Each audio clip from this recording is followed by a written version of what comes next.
si Yeshua revenait, il aurait une barbe et sûrement des cheveux longs, on lui dirait... alors, si on ne savait pas que c'était le Seigneur, on dirait, vous ne faites pas partie de l'Église tant que vous n'avez pas coupé vos cheveux. Je crois que dans les églises fondamentalistes, vous savez, surtout aux États-Unis, ils ont les cheveux très courts. C'est un péché de les laisser pousser. Donc le Seigneur, lui, il serait jeté dehors de l'église, banni. Et puis continuera à prêcher, mais sans le Seigneur, bien sûr, évidemment. Voilà. Est-ce qu'il reviendra en costume cravate, le Seigneur? Je crois pas. Non, ça c'est une mode de maintenant. Ouais. Non, il dit dans la Bible qu'on aura des robes blanches. Je ne sais pas si c'est imagé ou pas, j'en sais rien, mais bon. En tout cas, c'est costume cravate, il n'en parle pas, le Seigneur. Non, comme des rasoirs électriques. Il n'y aura pas de magasin. Je vais acheter un rasoir pour la fête des pères. Non, ça n'existera pas. Non, il n'y en aura pas. Rassurez-vous, je suis sûr de ça. Parce que Dieu, Elohim, a fait des barbes aux hommes. Yeshua avait une barbe.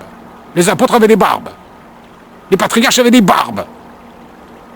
Alors, il nous a fait des bras, des jambes, une tête, des pieds, des mains et une barbe. Alors, bien sûr, les gens, ils n'osent quand même pas se couper la tête. Bon, alors, ils se rasent. Non, ben, c'est vrai, quoi. Il nous a fait une barbe, mais ça, on peut le raser. Alors, on le rase. Mais ça pousse tous les matins, c'est récalcitrant, hein. C'est que ça ne va pas partir. Ça repousse. Alors, bien sûr, si vous coupez votre tête, elle ne repoussera pas, ça, c'est sûr. Mais bon. Non, Dieu dit, tu ne détruiras pas les frontières de ta barbe. Il ne faut pas. Laissez-vous pousser la barbe. Et c'est pas parce qu'il y a des terroristes qui ont des barbes qu'on ne peut pas se laisser pousser la barbe. Parce que c'est un piège de diable, ça. C'est le diable qui fait ça. Maintenant, il y a des endroits où vous ne pouvez plus trouver de travail si vous êtes un barbu. Terminé. Il faut se raser, obligé. C'est le passeport, c'est pas de barbe. Seulement, ils sont un peu bêtes, les gens, quand même, je vais vous dire. Parce que les attentats du 11 septembre, ils n'ont pas été faits par des barbus. Hein. Ils s'étaient rasés, ils s'étaient habillés à l'occidental. Alors même les terroristes, ils vont au bal, ils dansent comme tout le monde, et puis les gens qui les connaissent, ils disent, on n'aurait pas dit. Non, non, c'est un gars très bien. Puis le barbu, le pauvre barbu qui est arrière à se reprocher, on va le soupçonner d'être un terroriste simplement parce qu'il a une barbe. Voilà. C'est stupide, c'est ridicule. C'est pas en attaquant l'extérieur qu'on va résoudre le problème. Hein. C'est pas vrai. Non, si les gens reviennent à Dieu, à la Torah, et ils observent les commandements de Dieu dans la Bible, qui sont aussi bien dans la première partie que la deuxième partie, ben ça résoudra le problème. Plus personne n'aura envie de tuer son voisin. On s'aimera. Tu aimeras ton prochain comme toi-même. Tu aimeras d'abord Dieu et ton prochain comme toi-même. C'est dans la loi. Et puis c'est aussi repris par les apôtres quand ils prêchent l'évangile. Voilà. Lisez la Bible, vous verrez, ça y est. Ma barbe, elle n'est pas toute blanche, elle est blanchâtre. Mais il fait un temps où elle n'était pas blanche. Mais remarquez, je ne la laissais pas pousser. Bon, je ne voyais pas trop comment elle était. Je n'avais pas le temps de voir. Tous les matins, allez voir un coup de rasoir. J'ai fait des économies de rasoir. Oh. C'est sûr. Et puis, je perds moins de temps à la salle de bain, ça c'est clair. Parce que je mettais un moment pour me raser. Je me rasais de très près. Oui, oui. J'aimais que ce soit lisse.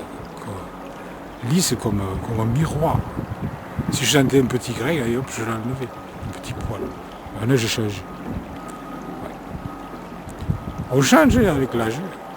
Mais bon, j'ai changé pour Dieu, pour Yahweh, pour Elohim. Vous pouvez dire comme vous voulez. Et j'ai changé de ce côté-là parce que la Bible dit tu ne détruiras point les frontières de ta barbe. Puis ça, quand je le vois, je ne sais pas si je l'avais vu même. Je vous dis franchement, si je l'ai vu, je l'ai zappé. Parce que bon, je l'ai découvert il n'y a pas longtemps grâce à Ruth Israélite. Et elle m'a convaincu. Ah ouais, elle m'a convaincu. Parce que j'ai été objectif avec la parole de Dieu. Parce que quand on est dans une église évangélique ou autre, on n'est pas très objectif. On est influencé par l'entourage et par l'enseignement du pasteur. Donc c'est le pasteur, il sait tout, on le croit, évidemment. Mais les premiers chrétiens, ils vérifiaient dans les Écritures pour voir si ce qu'on leur disait était vrai. Mais dans quoi ils lisaient? Dans les lettres de Paul, dans les lettres de Pierre, de Jacques, dans dans les épîtres ou dans les évangiles. Non, ça n'existait pas, tout ça. Ils lisaient dans l'Ancien Testament, enfin de ce que vous appelez, et ce que j'appelais moi l'Ancien Testament. Ils lisaient dans la Torah. Ben oui, forcément, il n'y avait pas de choses. Et puis dans la Torah, il n'y avait pas simplement les livres qu'on a, parce qu'il en manque plein.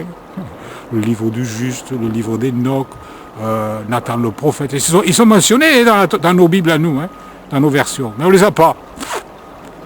Donc c'est qu'il nous manque des trucs, quoi. Il nous manque des choses. Et puis les traductions, waouh.